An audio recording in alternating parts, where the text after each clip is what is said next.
أعوذ بالله من الشيطان الرجيم بسم الله الرحمن الرحيم وما أرسلنا من رسول إلا ليطاع بإذن الله ولو أنهم إذ ظلموا أنفسهم جاءوك فاستغفروا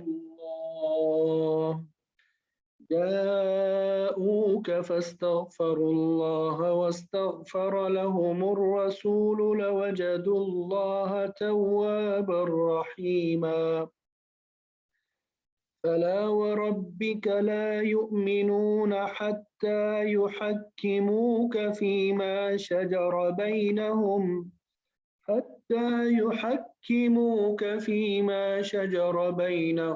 ثم لا يجدوا في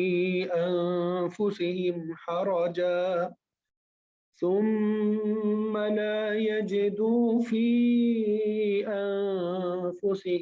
حرجا مما قضيت ويسلموا تسليما صدق اللہ العظیم۔ الحمدللہ آج آپ کے سامنے سورہ نساء کی آیت نمبر 64 اور آیت نمبر 65 کی تلاوت کی سعادت حاصل ہوئی۔ اب اس کا ترجمہ پڑھیں گے اور پھر اس کے بعد انشاءاللہ اس کی تفسیر پڑھیں گے۔ وما ارسلنا، اور ما ارسلنا ہم نے نہیں بھیجا، ما ارسلت میں نے نہیں بھیجا، ما ارسلتا آپ نے نہیں بھیجا، ما ارسلنا آخر میں نون الف نا ہے، اس کا معنی ہے ہم نے نہیں بھیجا، من رسول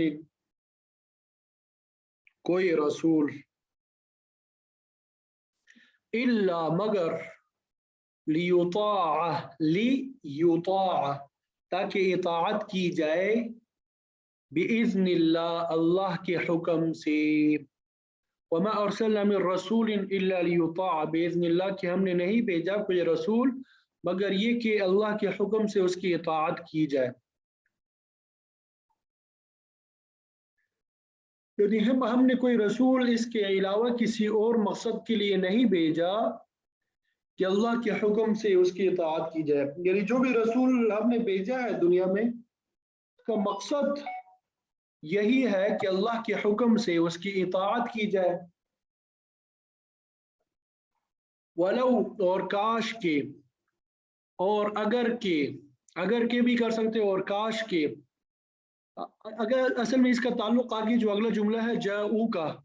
کاش کے آ جاتے وہ آپ کے پاس، ٹھیک ہے۔ ولو انہم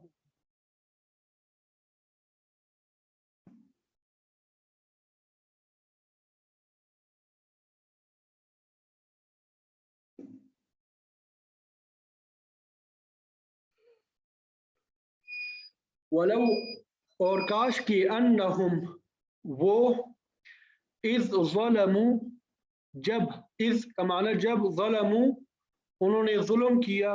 انفسہم اپنے نفسوں پر، انفسہم اپنے نفسوں پر، جاؤ کا وہ آتے آپ کے پاس، جاؤ کا وہ آتے آپ کے پاس، فاستغفروا اللہ تو معافی مانگتے وہ اللہ تعالیٰ سے، واستغفر اور معافی مانگتا، لہم ان کے لیے، رسول لا وجدوا تو وہ ضرور، لام کے اوپر جو زبر ہے تاکید کے لیے، تو وہ ضرور وجدوا پاتے اللہ تعالیٰ کو، توابا توبہ قبول کرنے والا، رحیمہ مہربان۔ وَلَوْ أَنَّهُمْ إِذْ ظَلَمُوا أَنفُسَهُمْ جَاءُوكَ اور جب ان لوگوں نے اپنی جانوں پہ ظلم کیا تھا، اگر یہ اس وقت تمہارے پاس آ کے اللہ تعالیٰ سے مغفرت مانگتے اور رسول بھی ان کے لیے مغفرت کی دعا کرتے، تو یہ اللہ تعالیٰ کو بہت معاف کرنے والا، رحیمہ اور بڑا مہربان پاتے۔ جب ان لوگوں نے اپنی جانوں پہ ظلم کیا تھا، اذ ظلموا انفسہم ولو جاؤک، تو اس وقت اگر آپ کے پاس آتے اور اللہ تعالیٰ سے معافی مانگتے اور رسول بھی ان کے لیے معافی مانگتا، تو وہ ضرور بضرور اللہ تعالیٰ کو بہت معاف کرنے والا اور بڑا مہربان پاتے۔ فلا، پس نہیں،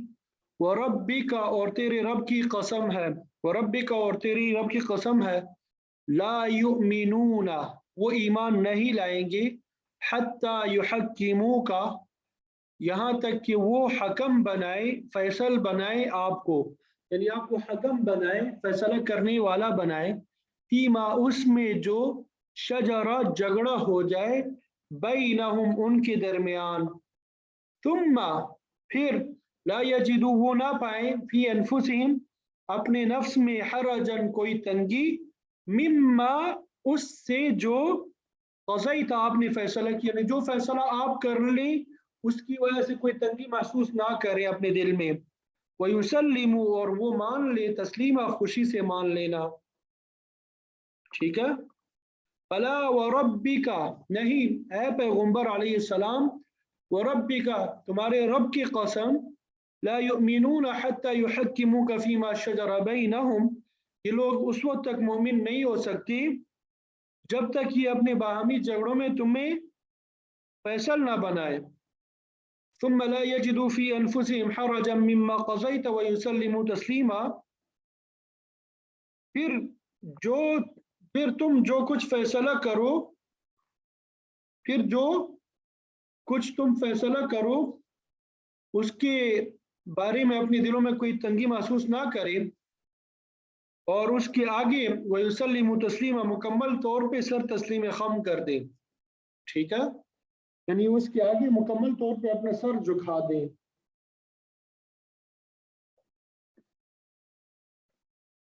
تو یہ ان آیات کا ترجمہ ہے، امید کرتا ہوں کہ یہ سمجھ آ گئی ہوگی۔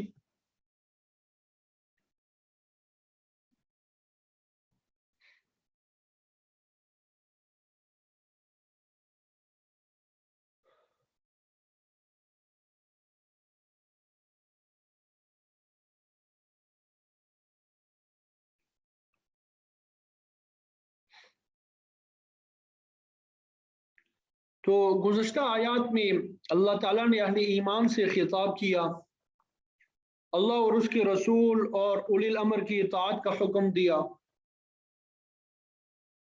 اور ساتھ میں یہ بات بھی بتا دی کہ اگر کسی معاملے میں لڑائی جھگڑا ہو جائے تو ایسے معاملے کو اللہ تعالیٰ اور اس کے رسول کے سپرد کر دینا چاہیے، یعنی کسی بھی معاملے میں آخری اور حتمی فیصلہ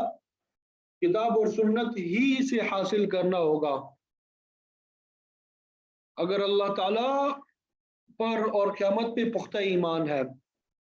پھر اللہ تعالیٰ نے منافقین کی مذمت بیان فرمائی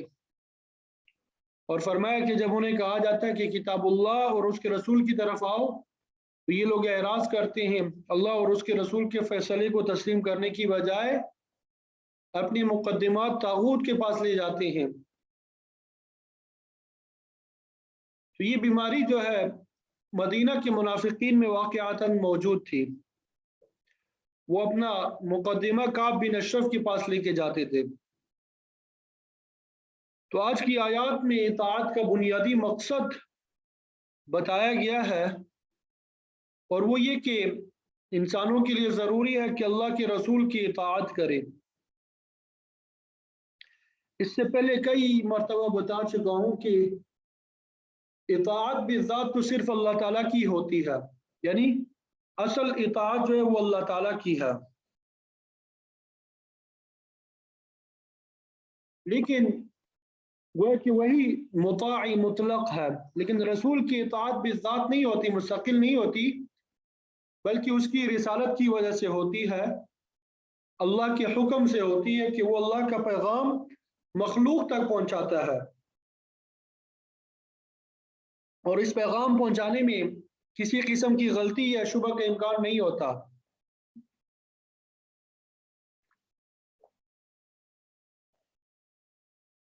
تو ان آیات میں اللہ تعالیٰ نے رسول کی اطاعت کا مرکزی نقطہ بیان فرمایا ہے، وما ارسلنا من رسول الا لیطاع باذن اللہ، کہ ہم نے کوئی رسول نہیں بھیجا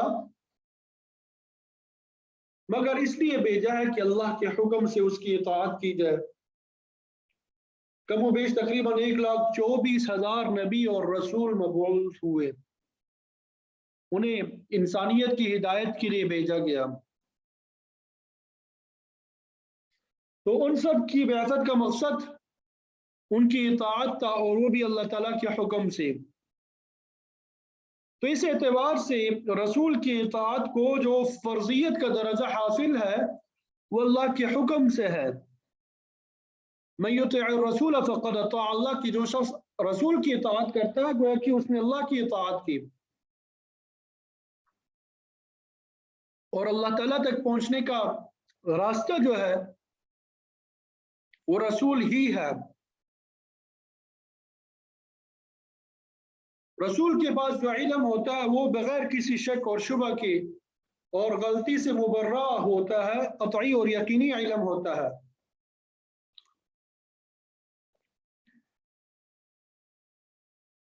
نبی کو اس بات کی گارنٹی حاصل ہوتی ہے کہ وہ اللہ تعالیٰ کے احکام کو ٹھیک ٹھیک لیتا ہے اور پھر انہیں آگے مخلوق کے سامنے اسی طریقے کے مطابق بغیر کسی شبہ اور غلطی کے بیان کر دیتا ہے۔ تو نبی کے بیان میں اور اولیاء اللہ کے کشف میں بنیادی فرق یہ ہے کہ پیغمبر کا بذریعہ وحی اخذ، اس کا ضبط اور پھر بیان شک و شبہ سے 100% پاک ہوتا ہے، درست ہوتا ہے، لیکن جو ولی ہوتا ہے، صاحب کشف ہوتا ہے، اس کا جو کشفی بیان ہوتا ہے اس کو یہ قطعیت حاصل نہیں ہوتی۔ ولی کے کشف کو سمجھنے، اس کو ضبط کرنے، بیان کرنے میں خطا کا امکان ہوتا ہے، تو یہ 100% قطعی اور یقینی نہیں ہوتا۔ تو گویا کہ نبی کی اطاعت حقیقت میں اطاعت الہی کی قطعی علامت ہوتی ہے۔ دنیا میں آنے والے ہر نبی نے یہی کہا، انی عبد اللہ، اللہ کی عبادت کرو، واطیعون، اور میری اطاعت کرو۔ گویا عبادت کے مستحق جو ہے صرف اللہ تعالیٰ کی ذات ہے، اور میری اطاعت کے بغیر کسی کو کامیابی حاصل نہیں ہو سکتی، کیونکہ قطعی اور یقینی علم کے حصول کا میں ہی واحد ذریعہ ہوں۔ حضرت ابراہیم علیہ السلام نے بھی اپنے باپ سے کہا تھا، یا ابت انی قد جاءنی من العلم ما لم یأتک فاتبعنی اهدک صراطا سویا، کہ میرے باپ میرے پاس ایسا علم ہے لم یأتک، جو تیرے پاس نہیں ہے، فاتبعنی اهدک صراطا سویا، اسی لیے میں کہتا ہوں کہ میری بات مان لو، میں تمہیں صراط مستقیم دکھا دوں گا۔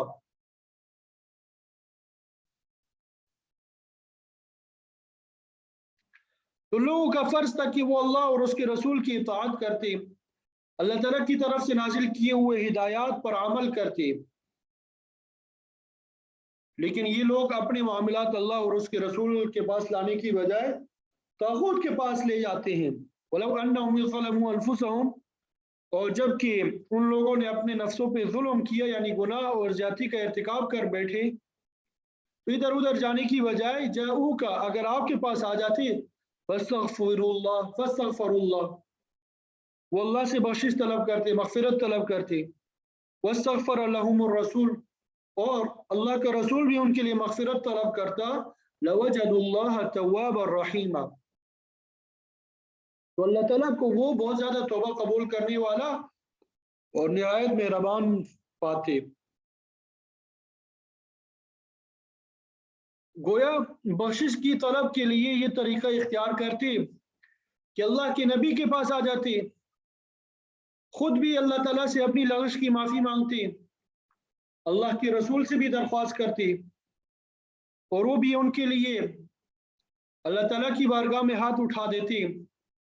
تو اللہ تعالیٰ تو ہے ہی تواب اور رحیم، ان کی معافی کا انتظام ہو جاتا۔ تو معلوم ہوا کہ معافی کے لیے پہلی شرط یہ ہے کہ انسان ایمان سے متصف ہو، کیونکہ ایمان کے بغیر بخشش نہیں ہوتی، اور نبی بھی صرف اسی وقت گناہگار کے لیے دعا کرے گا جب اس کے اندر ایمان موجود ہو، کیونکہ مشرک کے لیے معافی کی درخواست کرنا جائز نہیں ہے۔ اور دوسری وجہ یہ کہ اپنی بخشش کے لیے اللہ تعالیٰ سے عرض کریں،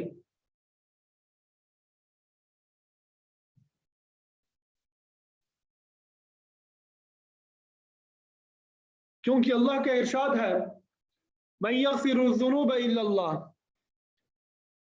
کہ اللہ کے علاوہ کون ہے جو انسان کی غلطیوں کوتاہیوں کو معاف فرما دے۔ اور تیسری بات یہ کہ اللہ کا رسول بھی ان کی معافی کے لیے اللہ تعالیٰ سے سفارش کرے، اور ایسا کرنا نبی کے لیے بالکل جائز ہے۔ اللہ تعالیٰ کا قول ہے وَاسْتَغْفِرْ لِذَنبِكَ وَلِلْمُؤْمِنِينَ وَالْمُؤْمِنَاتِ، کہ اپنی لغزشوں کی بھی اللہ تعالیٰ سے معافی مانگے، مومن مردوں اور مومن عورتوں کے لیے بھی بخشش کی دعا کریں۔ آپ کے اپنے متعلق تو اللہ تعالیٰ نے سورہ فتح میں خوشخبری سنا دی، لِيَغْفِرَ لَكَ اللَّهُ مَا تَقَدَّمَ مِن ذَنبِكَ وَمَا تَأَخَّرَ، کہ اللہ تعالیٰ نے آپ صلی اللہ علیہ وسلم کی تمام اگلی پچھلی خطائیں معاف فرما دی، لیکن مؤمنین اور مؤمنات کی بخشش طلب کرنے کا قانون موجود ہے۔ اسی وجہ سے فرمایا کہ اگر وہ لوگ آپ کے پاس آ جاتے اور خود بھی اپنے گناہوں کی معافی طلب کرتے اور اللہ کا رسول بھی ان کے لیے معافی کی درخواست کرتا، وہ یقیناً اللہ کو تواب اور رحیم پاتے۔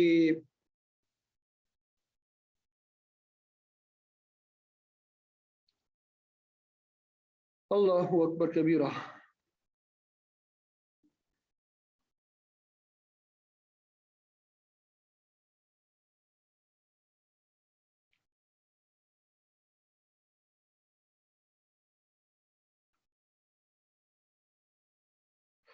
تو نبیوں کا دوسرا کام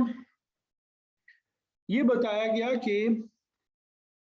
وہ ایمان والوں کے لیے بخشش کی دعائیں کرتے ہیں۔ الذين يحملون العرش ومن حوله يسبحون بحمد ربهم ويؤمنون به ويستغفرون للذين آمنوا، کہ مؤمنین کے لیے وہ مغفرت طلب کرتے ہیں۔ مفتی شفیع صاحب رحمۃ اللہ علیہ فرماتے ہیں کہ اس آیت کریمہ کے الفاظ سے آپ صلی اللہ علیہ وسلم کی حیات طیبہ میں آپ سے استشفاء تو بالکل واضح ہے۔ جب کوئی شخص غلطی کرتا پھر اسے ندامت ہوتی تو آپ صلی اللہ علیہ وسلم ختمی رسالت کی خدمت میں حاضر ہو کہ اللہ سے اپنے گناہ کی معافی طلب کرتا،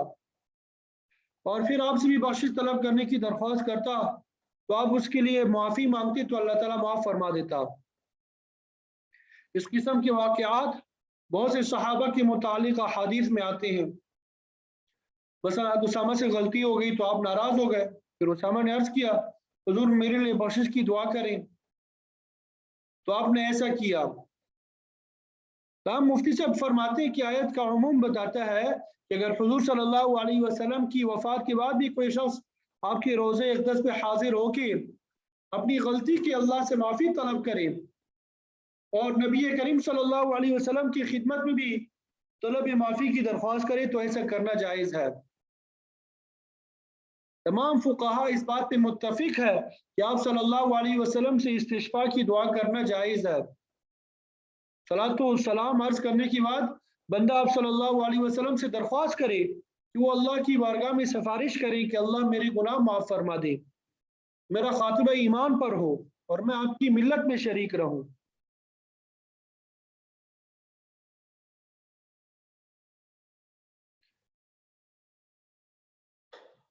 حدیث میں آتا ہے من صلی علی نائبا ابلغتہ، جو مجھ پہ درود شریف پڑھتا ہے وہ مجھے پہنچا دیا جاتا ہے۔ ومن صلی علی عند قبری سمعتہ،